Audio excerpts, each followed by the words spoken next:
안녕하십니까. 고독한 낭독해 와주신 여러분들 반갑습니다.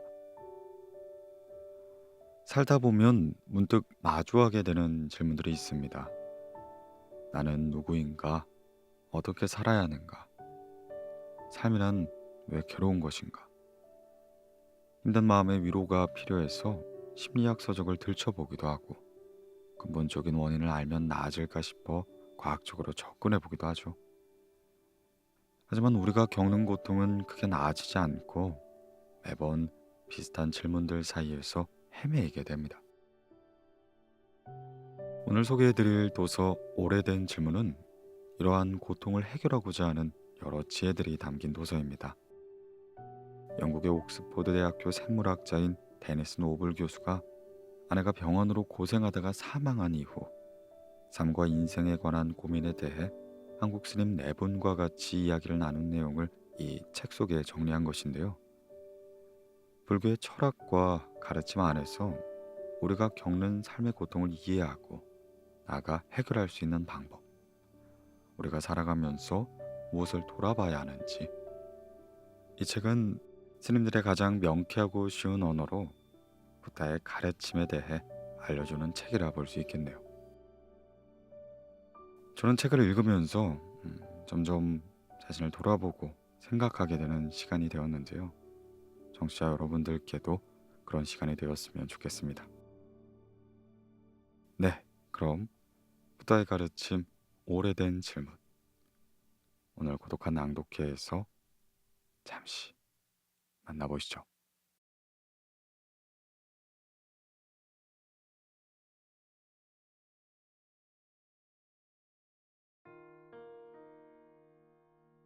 오래된 질문, 장원재 지음, 출판사 다산초당.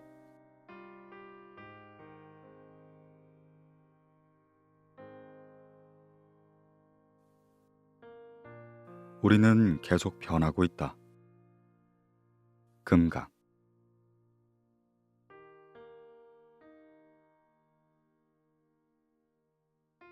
우리의 몸은 사실 매 순간 끊임없이 변하고 있습니다. 인간의 몸은 대략 60조의 세포로 이루어져 있다고 하는데 그 모든 세포가 매 초마다 변하고 있다고 하죠. 지금부터 6개월 정도가 지나면 나의 몸은 완전히 새로운 세포로 거의 다 바뀌게 될 겁니다. 그렇다면 지금의 나와 6개월 후의 나는 같은 사람이라고 할 수 있을까요? 우리의 몸뿐만 아니라 정신도 그렇습니다. 우리가 상상하고 생각하는 것들도 사실은 끝없이 변하고 있죠. 느낌과 감정도 늘 변하고요. 이것과 저것으로 분별하는 것, 좋아하고 싫어하는 것들도 늘 변하죠. 행동은 또 어떻습니까? 반야 신경에서는 이처럼 끝없이 변하는 성질 때문에 이 세상을 공이라고 표현합니다. 공, 고정된 실체가 없다, 비어있다. 사실 그 자체가 살아있는 것이기도 합니다. 나의 몸과 생각과 행동의 변화가 살아있음을 증명하는 것이죠. 그러나 어렸을 때의 나와 성장해서의 나는 그토록 무수한 변화 속에서도 내가 나라는 점에선 차이가 없습니다. 그렇다면 살아있는 나와 죽고 나서의 나는 어떨까요? 차이가 있을까요?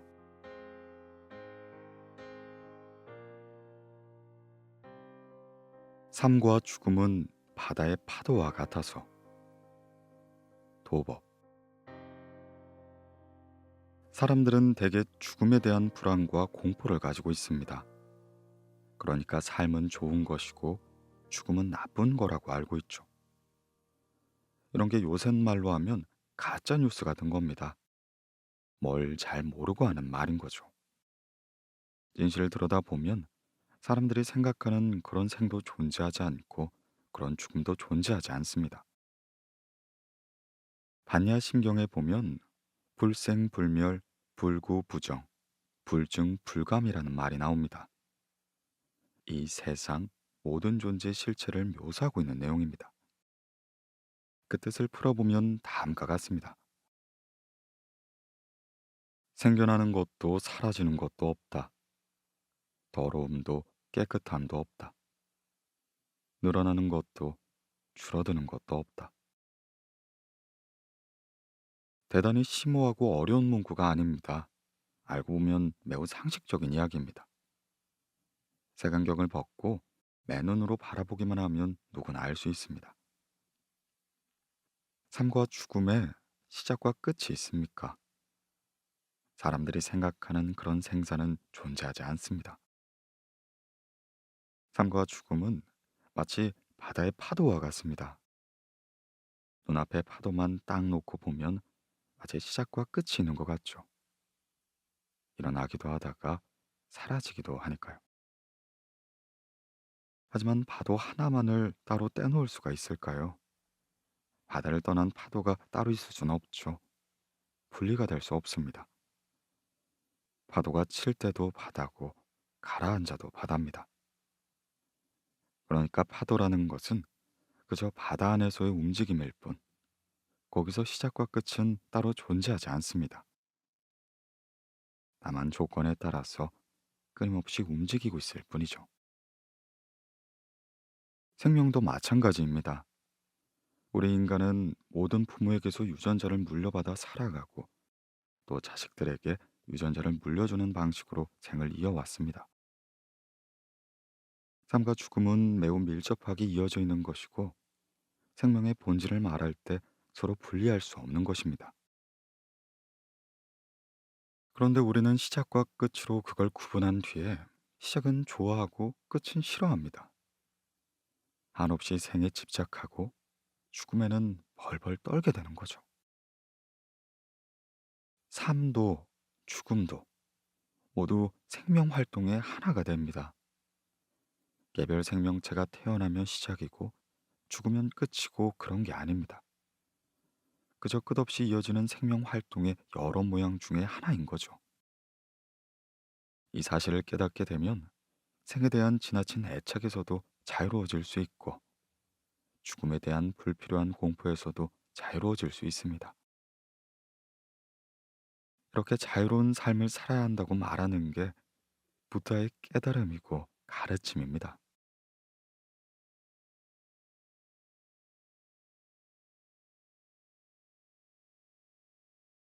삶은 정말 허무한 것일까? 도법. 삶과 죽음을 생각할 때 사람들은 개별적 존재의 처음과 끝만 생각합니다. 하지만 그런 삶과 죽음, 개별적인 나는 사실 존재하지 않죠. 단지 그런 생각을 붙잡고만 있을 뿐입니다. 우주 삼라만상을 잘 보면 알 수가 있습니다.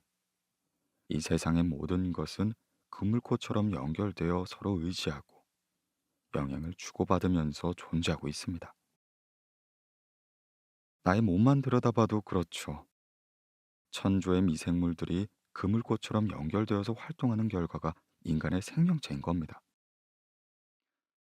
또한 사회 속에서 홀로 살아가는 사람이 있겠습니까?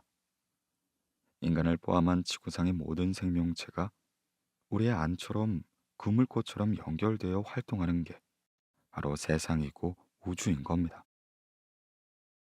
그러니 모두가 한 몸인 동시에 한 생명체이기도 합니다. 우주적인 시각에서 본다면 완전히 독립적인 개인은 절대 있을 수가 없는 겁니다. 하지만 이렇게 이야기하면 삶이 허무하다고 말씀하시는 분도 있습니다. 허무하기도 하죠. 그런데 허무해서는 안 될까요? 그리고 한번 생각을 해봅시다. 정말 허무하기만 할까요? 바다만 놓고 보면 그것이 생겨났다 사라지는 게 허무하지만 바다만 바라보면 허무하지 않죠. 둘은 분리되어 있지 않고 동시에 있는 겁니다. 그런데 대부분의 사람들은 어느 한쪽에만 치우쳐서 생각합니다. 예를 들어 인간 존재에 대해서 생각해 봅시다. 인간은 허무한 존재일까요? 영원한 존재일까요? 대체로 보이지 않는 정신적인 영역을 다루는 사람들은 영원 불멸한 존재를 이야기합니다. 종교나 철학에서 말하는 영혼, 자, 정신, 의식 이런 게 다 영혼의 형태이죠. 하지만 눈에 보이는 것만 믿는 사람들은 그런 건 없다고 말합니다. 한쪽은 영원하다, 한쪽은 허무하다, 한쪽은 있다, 한쪽은 없다. 과연 누구의 말이 맞을까요? 불교에서는 양쪽을 모두 부정합니다. 양쪽 모두가 인간의 관념에서 만들어진 것일 뿐이라는 거죠. 부처님은 영원하다는 것도 허무하다는 것도 단견이라고 얘기합니다. 단견이란 극단적이고 매우 편향된 견해라는 뜻입니다. 앞서 바다와 파도에 대해 이야기했는데 영원하다는 건 바다 입장에 서 있는 사람의 말이고 허무하다는 건 파도 입장에 서 있는 사람의 말입니다. 불교는 이 두 가지 모두를 부정하죠. 부처님은 당시 인간 세상의 사회 방식을 전부 비판하신 분입니다. 영원하다, 허무하다, 있다, 없다. 모든 걸 비판하고 부정합니다. 그럼 부처님이 말하는 실제는 어떨까요? 바다와 파도는 분리될 수가 없고 동시에 존재하는 거죠. 바다가 파도고 파도가 바다고 이걸 영원하다고 단정하면 파도의 의미가 없어진 거고 허무하다고 단정하면 바다의 의미가 없어지는 겁니다. 따라서 바다와 파도는 하나이고 둘이기도 하다. 하나도 아니고 둘도 아니다. 이런 표현을 쓰는 겁니다. 색즉 시공, 공즉 시색이 바로 이런 말입니다. 하지만 과학에서는 항상 최초를 찾죠. 우리는 처음에 어디에서 시작되었을까? 우주는 어떻게 탄생했을까? 가장 지배적인 설로는 빅뱅 이론이 있습니다. 과학과 달리 불교에선 그런 식의 시작은 없다고 봅니다. 이게 기본적인 불교의 사고방식이죠. 아마 우리 사회의 일반적인 사고방식과는 근본적인 차이가 있다고 봅니다. 우리는 계속해서 시작과 끝, 원인과 결과, 개인과 타인을 구별지으려고 합니다. 무엇이 원인이 되어서 무언가가 만들어지고 그로부터 다시 무언가가 만들어진다고 보는 거죠. 그러나 딱 정해진 근본은 존재하지 않는다는 게 불교의 사고방식입니다. 오로지 조건생 조건무가 되죠. 시작도 끝도 없는 겁니다. 단지 조건이 맞으면 생겼다가 조건이 안 맞으면 사라지는 것일 뿐. 마치 손뼉 소리처럼요. 조건이 만들면 바로 소리가 나죠. 안 맞으면 소리가 안 나고요. 세상 모든 것이 그런 활동의 한 가지일 뿐입니다. 이게 불교의 가장 기본적인 사고방식이고 그것을 불교 용어로는 공이나 연기라는 말로 표현하기도 합니다. 또 그런 사실을 잘 파악하고 알 수 있도록 접근하는 것이 중도라는 말로 표현되는 겁니다.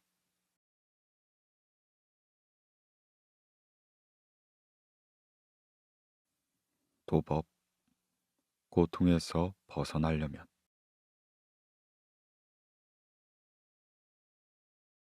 인간은 누구나 고통을 느낍니다. 마음이나 육체의 병 때문에, 일 때문에, 사람 때문에 살아가다 보면 정말 다양한 이유로 고통을 받죠. 이 고통이라는 주제는 불교에서도 매우 중요합니다. 많은 사람들이 불교의 가르침을 어려워하는데 사실 그저 우리 고통을 이해하려는 사상이라고 생각하면 쉽습니다. 부처님이 스스로 터득하고 우리에게 가르쳐 주려고 했던 깨달음은 얼마 되지 않습니다. 오랜 시간에 걸쳐 겹겹이 덧붙여진 언어의 껍질을 걷어내고 그 속의 알맹이를 들여다보면 매우 단순 명료한 내용이 남습니다. 이렇게 한번 질문해 봅니다. 목이 마를 땐 어떻게 할까요? 물을 마십니다. 목이 마르면 물을 마신다. 물을 마시면 목마름이 해결된다. 이 간단한 사실을 가르치는 게 불교 철학의 기본이 됩니다. 목이 마르면 고통스럽지 않습니까? 지금 당장 목이 말라서 입이 바짝 타들어가고 혓바닥이 쩍쩍 갈라지고 있는데 정지하고 바로 앉아 명상을 하면 그 고통이 사라지게 될까요? 책을 읽거나 공부를 열심히 한다고 해서 해결될 문제일까요? 아니면 평소에 돈을 많이 벌어다가 침대 밑에 쌓아두면 이 문제가 해결이 될까요? 절대 그렇지가 않습니다. 목말라서 생기는 고통은 오로지 물을 마셔야만 해결되는 겁니다. 고통은 왜 발생하는가? 그리고 고통에서 벗어나려면 어떻게 할 것인가? 이 두 질문에 대한 해답을 찾는 게 불교가 됩니다. 그러기 위해서는 먼저 고통의 원인을 잘 알아야만 하죠. 원인을 알아야 그것을 해결하는 일도 제대로 할 수 있습니다.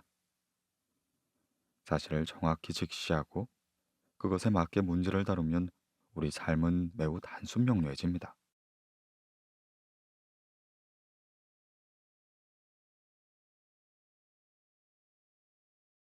모르는 것이 병이다.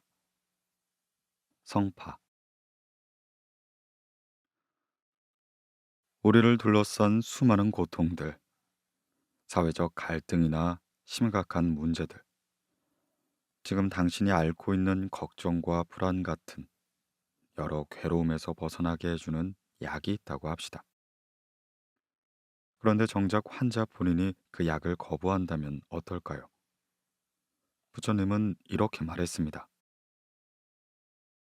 나는 훌륭한 의사와 같아서 벽을 알아 약을 주는 것이니 환자가 복용하고 복용하지 않는 일은 의사도 어찌할 수 없다. 다리가 아픈 사람에게 그에 맞는 약을 주었는데 그가 먹지 않으면 어떻게 되겠습니까? 혹은 배 아픈 사람이 그 약을 먹겠다고 하면 어떻게 될까요? 의사가 아무리 좋은 약을 처방해줘도 환자가 먹지 않으면 아무 소용이 없습니다. 자신이 어딘가 아픈 줄도 모르고 엉뚱한 약을 먹어도 마찬가지겠죠. 그래서 아는 것과 모르는 것을 명확하게 구별하는 것이 중요합니다. 그게 깨달음이죠. 잠든 깨달음을 얻고 싶다면, 다시 말해 잘 알고 싶다면 먼저 중요한 것이 있습니다. 지금 내가 모르는 게 무엇인지 정확하게 알아내는 것이죠. 요즘 사람들은 너무 많이 알고 있습니다. 그런데 너무 많이 알다 보니까 정작 자신이 어떤 걸 모르는 줄 모르는 겁니다. 쓸데없이 아는 건 많은데 자기 자신이 누구인지 지금 어떤 상태인지 잘 모르고 살아가죠.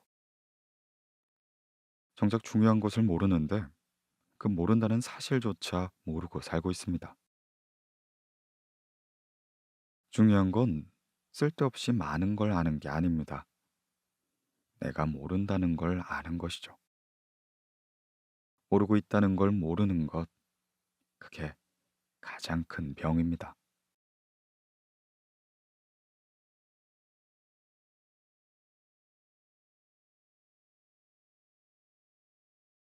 장님 코끼리 만지기, 도법.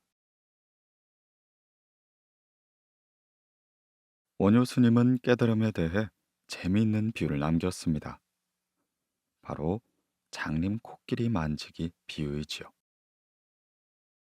원효 스님의 사상은 이론적으로는 복잡하고 어려워 보이지만 사실은 이 비유 속에 그 참뜻이 담겨 있다고 해도 과언이 아닙니다.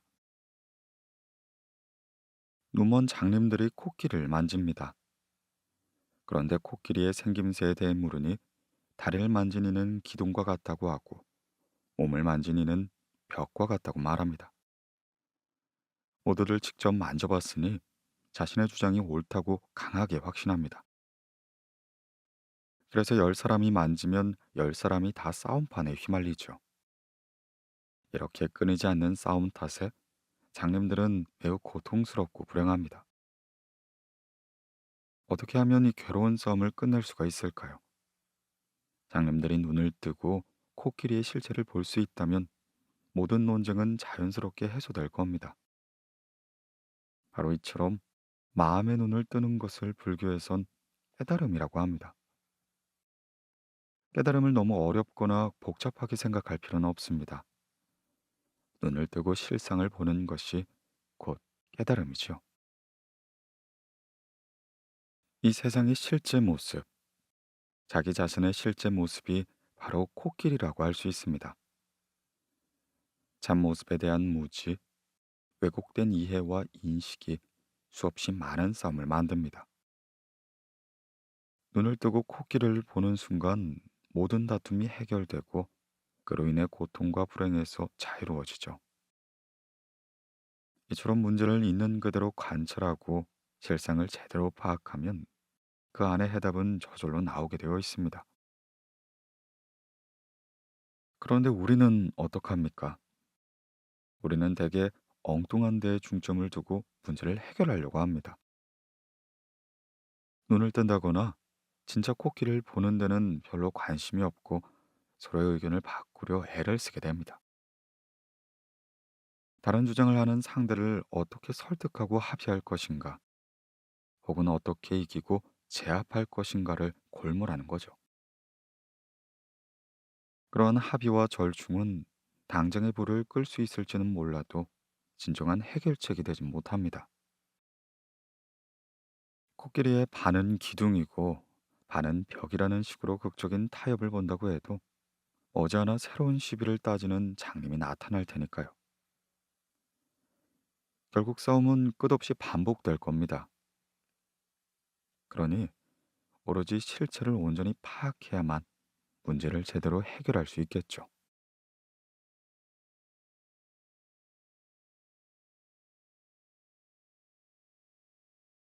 두 번째 화살을 피하라. 도법. 고통스러운 일은 예고 없이 들이닥칩니다. 불교에서는 이를 화살로 비유하죠. 경전에 보면 깨달음을 얻는 사람 또는 자기 참모습을 잘 알고 있는 사람은 두 번째 화살을 맞지 않는다고 말합니다. 왜 첫 번째 화살이 아니고 두 번째 화살이냐? 첫 번째 화살은 누구나 맞기 때문이죠. 이는 부처님도 결코 예외는 아닙니다.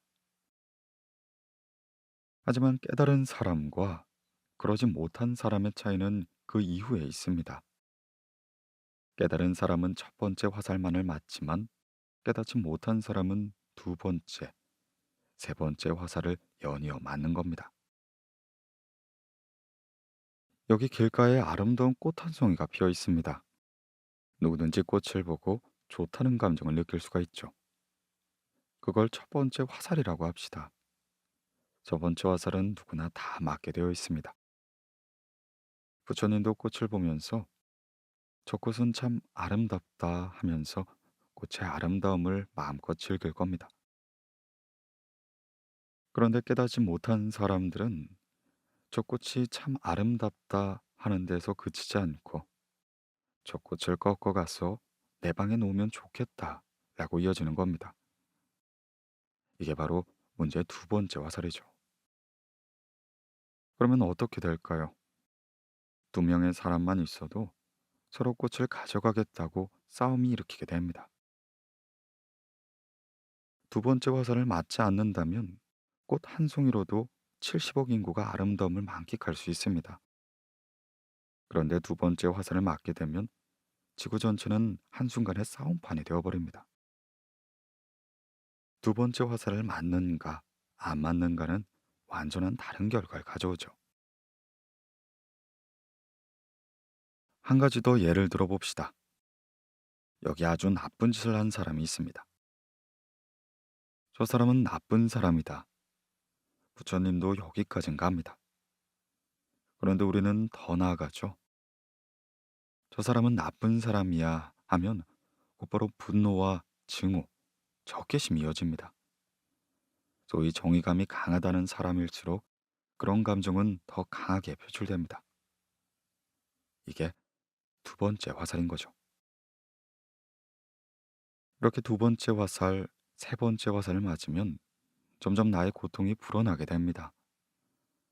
우리 주변에서 보면 사소한 시비가 눈덩이처럼 커지는 경우를 우리는 흔히 볼 수 있습니다. 아파트 소음 때문에 주먹 다짐을 하고 주차 문제로 살인도 일어납니다. 이런 일들이 일어나는 원인은 분명합니다. 대부분 두 번째 화살, 세 번째 화살, 네 번째 화살, 이런 식으로 계속 화살을 맞았기 때문이죠. 두 번째 화살을 맞는가, 안 맞는가. 깨달은 사람과 깨닫지 못한 사람의 차이는 그런 겁니다.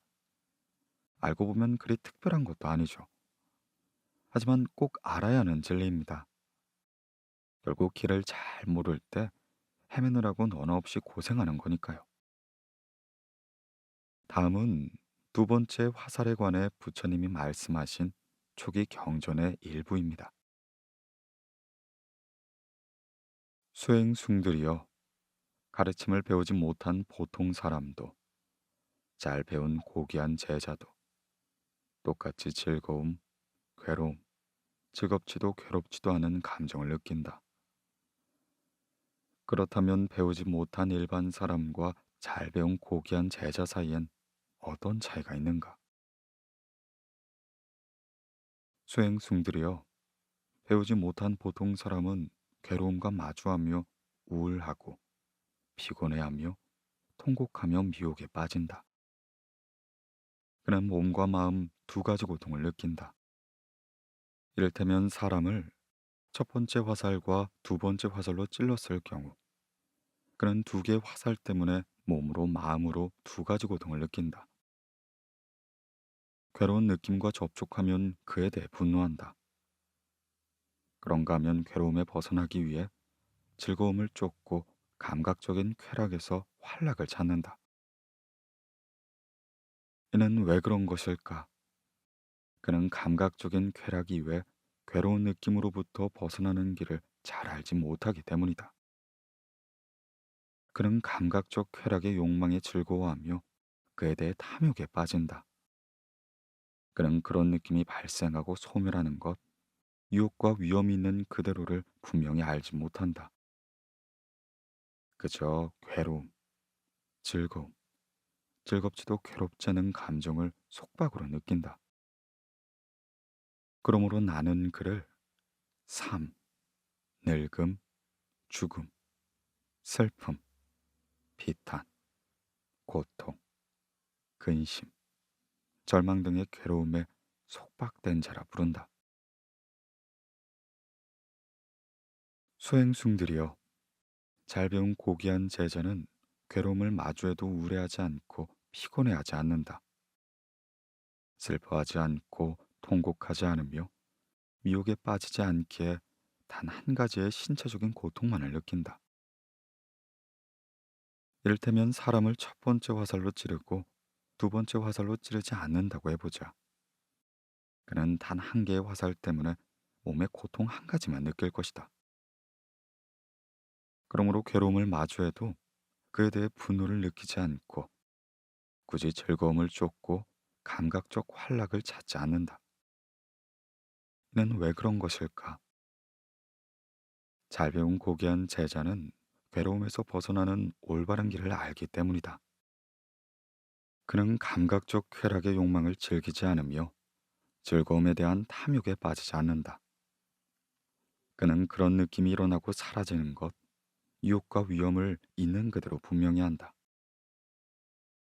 그는 괴로움, 즐거움, 즐겁지도 괴롭지 않은 감정의 속박에서 자유로운 것이다.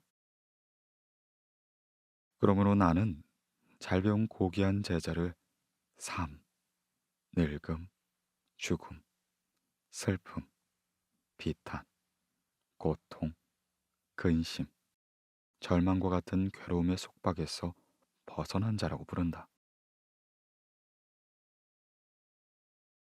수행승들이여, 그는 괴로운 느낌과 접촉해도 우울해하지 않고 피곤해하지 않으며 슬퍼하지 않고 통곡하지 않으며 미혹에 빠지지 않는다.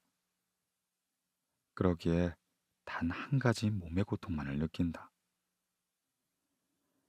세상에 배우지 못한 이와 잘 배운 고귀한 제자 사이엔 이러한 다른 점이 있다.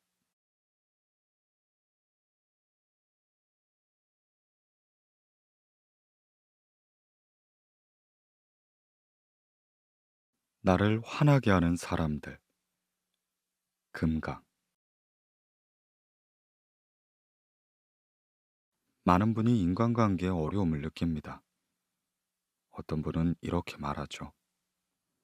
내 가족이나 친구, 직장 동료는 물론이고 오가다 만나게 되는 잘 모르는 사람들에게도 기분이 상하게 되고 울컥 화가 나는 일이 하루에도 몇 번씩 일어난다고. 세상에 이해가 안 되는 사람들이 너무 많다고 말이죠. 아마 공감하는 분들이 많을 겁니다. 하지만 이런 기분이 들 때 먼저 해야 할 일이 있습니다. 바로 나 자신에게 어떤 틀이 있는지 않는지 살펴보는 것이죠. 혹시 사람은 꼭 이래야 한다 라는 나만의 틀에 사람을 억지로 맞추려는 건 아닌가 하고 말입니다. 어쩌면 그 사람은 나름대로 최선을 다하고 있을 수도 있습니다. 그런데 내가 나의 틀에만 맞춰 상대를 바라보고 저건 잘했다, 저건 잘못됐다 이렇게 평가하는 경우도 많죠. 나를 화나게 하는 사람들을 어떻게 대하면 좋을까요? 먼저 내 마음속의 틀부터 버려야 합니다. 일단 상대방의 현재 상태를 그대로 인정하는 거죠. 저 사람은 저럴 수밖에 없구나 라고 받아들이는 겁니다. 자라온 환경 때문일 수도 있고, 살아오면서 겪은 어떤 경험 때문일 수도 있고, 사회적인 가치관 차이일 수도 있죠. 지금 저 사람이 저렇게 행동하는 이면에는 여러 가지 이유와 원인이 존재합니다. 내가 상대에게 바라보는 모습을 떠나서 상대를 있는 그대로 바라보고 그렇게 행동하는 이유를 보게 된다면 내 마음의 반응 또한 달라지게 되는 거죠. 상대가 잘못을 해도 화가 나기보다 오히려 안타까운 마음이 일어나게 됩니다. 안타까운 마음이 들면 자연히 내가 무엇을 도와줄 수 있을까 하는 마음까지 생기게 됩니다. 예전에 어떤 분이 미왕사로 찾아와서 이렇게 물으셨습니다. 저에게 아들이 하나 있는데 정상적인 또래 아이와 달리 자폐증이 있어요.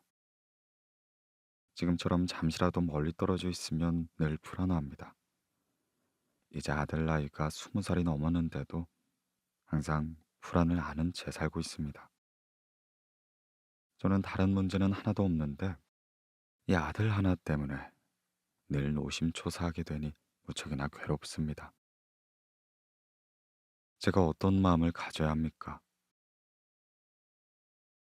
그래서 저는 이렇게 대답했습니다. 모든 엄마는 내 아이가 정상이라고 생각해야 합니다. 이 아이에겐 이 모습이 정상이라는 걸 알아야지 지나치게 걱정하고 과보해선 안 됩니다. 내가 상상하고 기대하는 아이의 모습을 만들어 두고 그와 다르다고 이상하게 여겨선 안 되죠. 먼저 비교하는 걸 그만두세요. 아이는 엄마에게 자신의 존재를 인정받길 원하는데 엄마가 늘 마음속에서 다른 아이와 비교하며 대한다면 아이는 거대한 벽에 막힌 것처럼 답답함과 불안함을 느낄 겁니다. 먼저 아이를 있는 그대로 인정해주면 서로 대화가 가능해질 겁니다. 세상 누구든 마찬가지입니다. 자기 틀을 가지고 상대방을 대하는 것은 상대방에게 다른 사람이 되라고 요구하는 것과 같은 거죠. 얼마 전에는 어떤 부부가 찾아왔습니다. 연애를 10년을 하고 결혼한 지는 8년째 접어들었는데 요즘 들어서 특별한 이유 없이 남편이 싫어졌다는 게 부인의 고민이었습니다.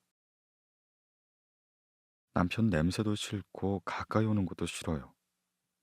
예전에는 남편이 술 한잔 마시는 것도 멋있어 보였는데 지금은 그것마저 싫습니다. 남편의 성격이나 행동이 예전과 다르게 보일 때마다 내가 사랑했던 그 사람이 맞나 싶고 혼란스럽습니다. 그저 좋기만 한 옛 시절이 그립고 함께하는 지금은 너무너무 불행하기만 합니다. 그래서 저는 이런 말씀을 드렸습니다. 지금 과거와 현재의 남편을 비교하는 것은 남편과 다른 남자를 비교하는 것과 같습니다. 다른 남자 생각을 그만두세요.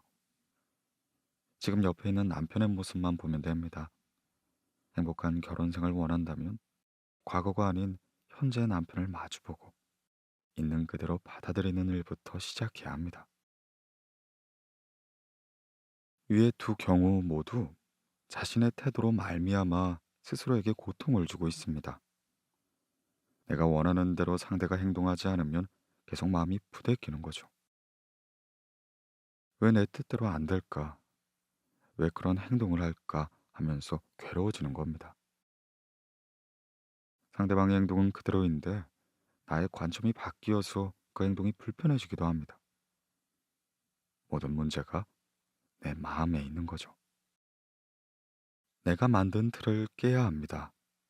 어떤 사람을 대하든지 내가 원하는 그 사람의 모습을 딱 정해두지 마세요.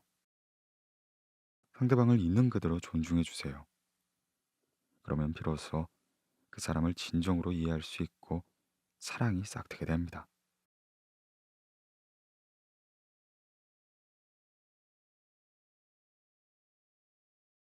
신비하고 환상적인 깨달음은 없다. 도법.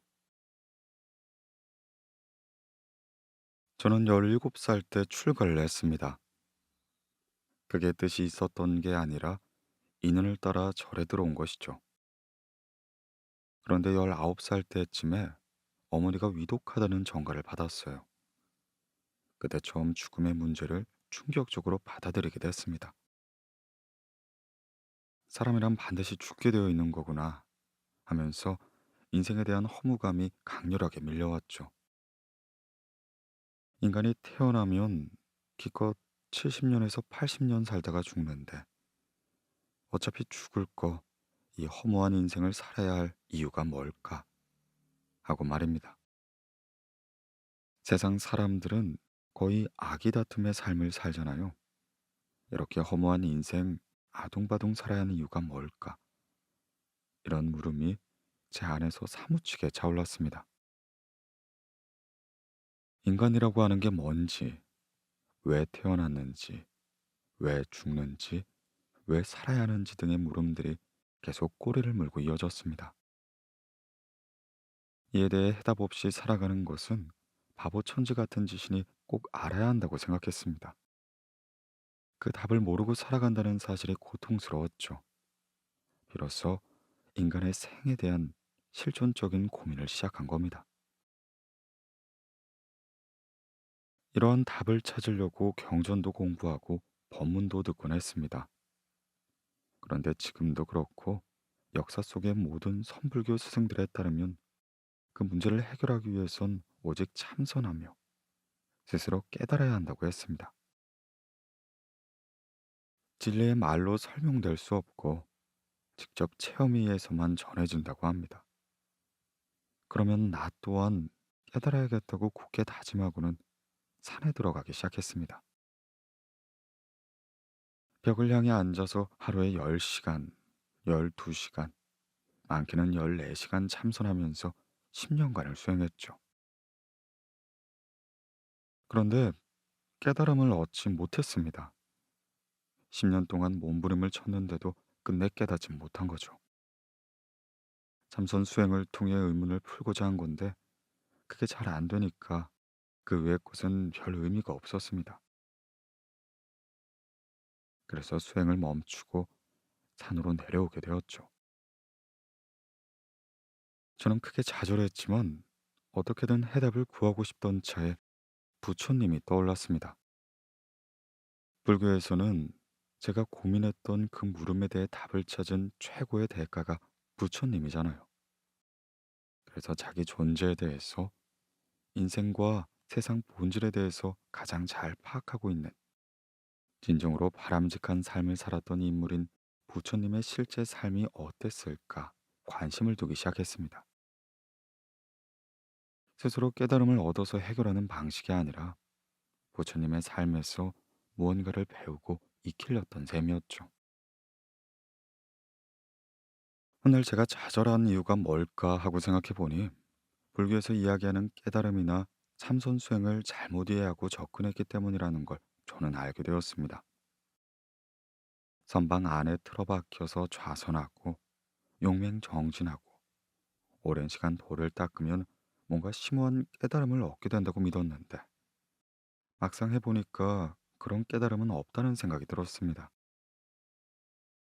실제로 있는 게 아니라 사람들의 필요에 의해서 꾸며낸 내용이라는 거죠. 깨달음에 자꾸 신비한 의미를 부여해서 아주 특별하고 대단한 무엇인 것처럼 여기도록 여지껏 만들었던 겁니다. 분명 깨달음은 있습니다. 하지만 환상적이고 신비하고 심오하기까지 한 깨달음은 존재하지 않습니다. 저는 이렇게 정리했습니다. 그래서 이전과는 다른 형태 참선 수행을 하게 되었습니다. 사람들은 깨달음에 대해 뭔가 마술 같은 신비한 체험이라는 편견이 있습니다. 그런 느낌이 없다면 별게 아니라고 생각하는 경향도 있죠. 그러나 사실 깨달음이란 일상과 동떨어지고 신비로운 어떤 것이 아닙니다. 몰랐던 걸 알았다, 잃었던 걸 찾았다, 가려졌던 것이 벗겨졌다, 어두웠던 것이 밝아졌다 등의 의미로 해석돼야만 합니다. 번개불이 번쩍하는 순간 방안을 직접 본 상태와 유사하죠. 나의 참모습, 이 세상의 참모습을 제대로 파악하고 이해하고 확신하는 경험적인 지혜가 바로 깨달음이 됩니다. 그리고 그 깨달음에 맞게 내 삶을 만들어가는 실천은 더욱더 중요하고 말이죠.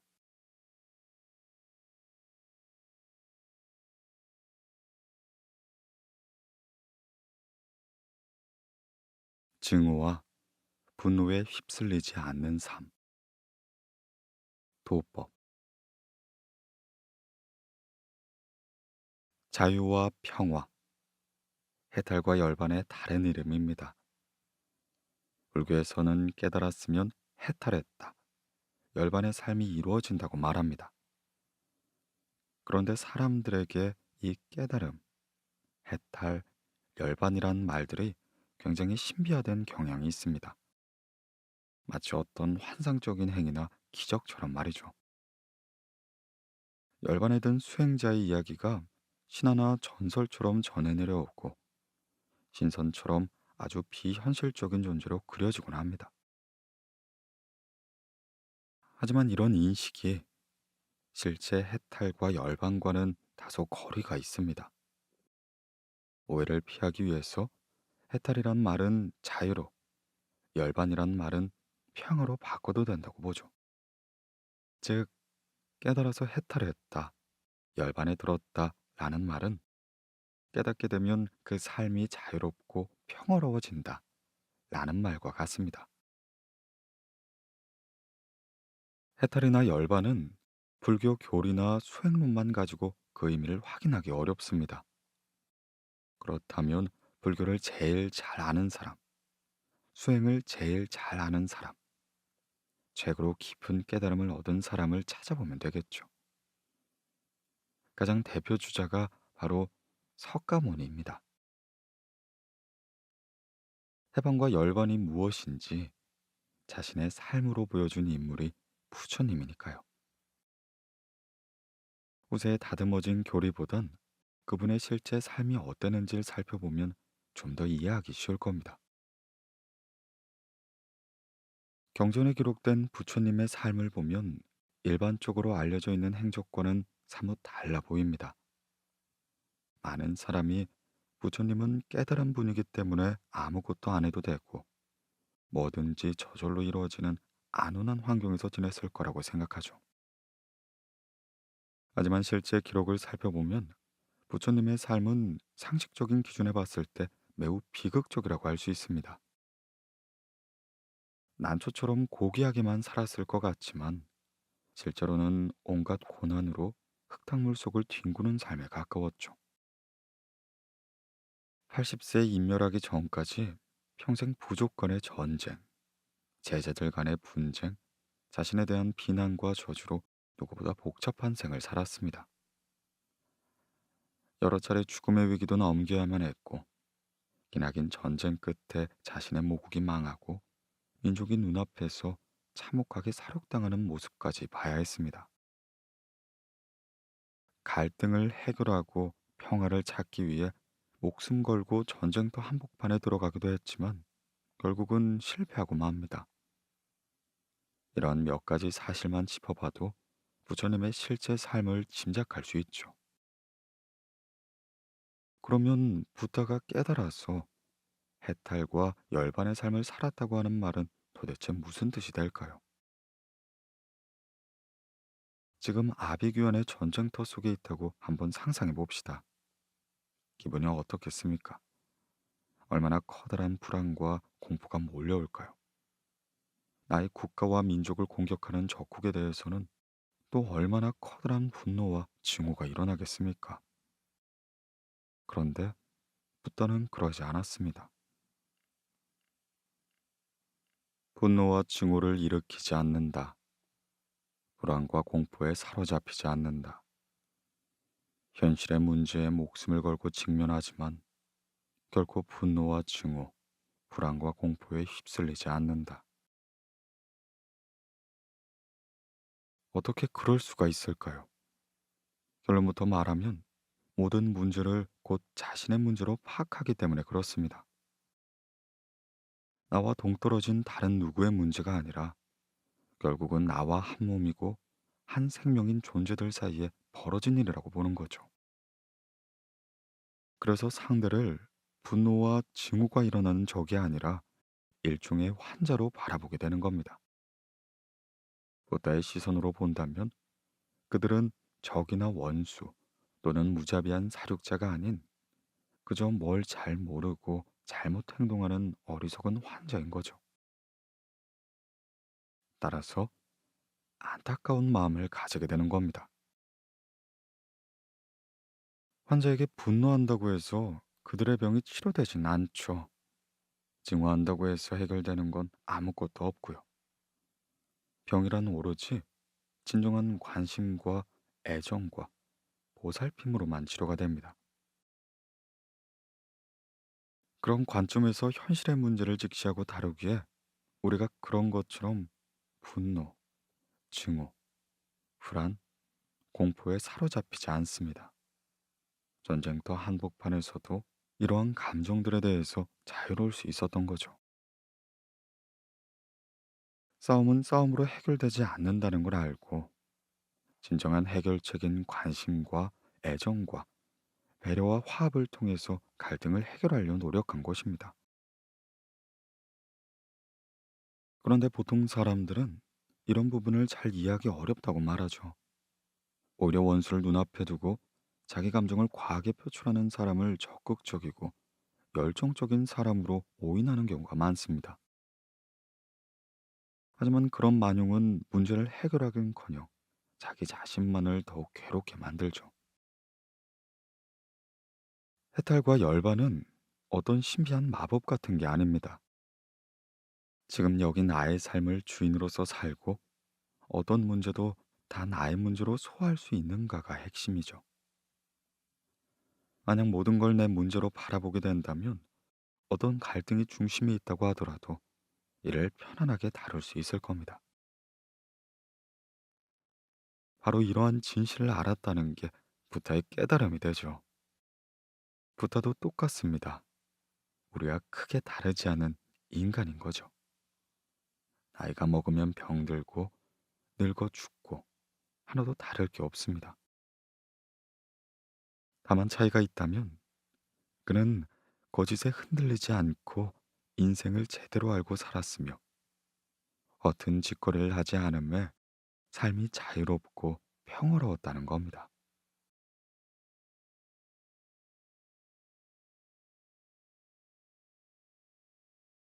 인생의 우선순위. 데니스 노블. 제가 처음 불교에 관심을 가지게 된 아주 흥미로운 우화가 있습니다. 2600년 전 고마트 시타르타 부탁해서 살아있던 당시의 이야기죠. 부다 제자 가운데 만동자라는 인물이 있었는데 그는 이 세계는 영원한가 영원하지 않은가, 영혼과 육체는 같은가 다른가, 사후세계가 존재하는가 존재하지 않는가 라는 질문을 자주 던지곤 했습니다. 허나 부다는 늘 그에 대한 대답을 피했습니다. 하루는 만동자가 부다를 찾아와 마지막으로 한 번 더 그 질문을 할 테니 그래도 명쾌한 대답을 주지 않으면 승단을 떠나겠다고 말합니다. 그러자 부다가 이렇게 되물었죠. 만약 어떤 사람이 길을 가다가 어디선가 날아온 독화살에 맞았다고 하자. 그런데 그가 화살은 그대로 두고서 이 화살을 쏜 사람은 누구고 나에게 왜 쏘았을까? 이 화살을 만든 나무의 재질은 무엇이며 화살촉에 묻은 독의 성분은 무엇일까? 이 궁금증을 모두 해결하기 전에는 이 독화살을 뽑지 않겠다. 라고 말한다면 그는 어떻게 되겠느냐?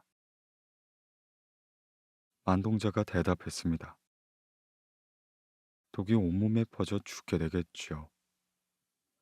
그러자 부다는 이렇게 말했습니다. 우리는 이미 독화살을 맞은 것과 같다. 너는 먼저 화살을 뽑는데 애를 쓰겠느냐? 아니면 그 화살을 누가 쐈는지부터 궁리하겠느냐? 답은 아주 간단하죠. 얼른 화살부터 뽑고 몸 안에 독을 빼내는 치료를 받아야겠습니다. 일단 죽음의 위기를 모면하고 살이 찢어지는 아픔에서 해방된 다음 화살을 쏜 그 끔찍한 인간에 대해 생각해도 되는 겁니다. 이 우화는 인생의 우선순위를 짚고 있습니다. 지금 현실적인 괴로움에 몸부림치고 있다면 형이상학적인 질문을 하는 것보다 어떻게 하면 당면한 문제를 줄일 수 있는지 묻는 것이 훨씬 더 중요하게 되는 겁니다. 그런 질문을 해야 즉각 도움이 되는 답을 얻을 수가 있는 거죠. 저는 불교의 가르침이 이와 비슷하다고 생각하죠.